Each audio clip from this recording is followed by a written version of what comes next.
పెట్టినా అందరికి సెట్ అవుతుంది. ఇది లిక్విడ్ ఉంటుంది, ఇలా మనకి స్ప్రే చేస్తే వచ్చేస్తుంది లిక్విడ్ కలర్ లాగానే. ఇంకా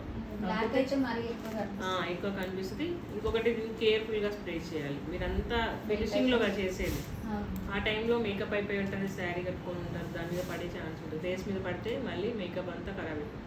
శారీకి మరకలు పడితే పోదు. ఇలా మనం ఒక పేపర్ లాంటిది పెట్టి కేర్ఫుల్గా చూసి చేసుకోవాలి. లీకేజెస్ ఒక్కోసారి లీక్ అవుతాయి బాటిల్స్, అలా లేకుండా చూసి తీసుకోవాలి.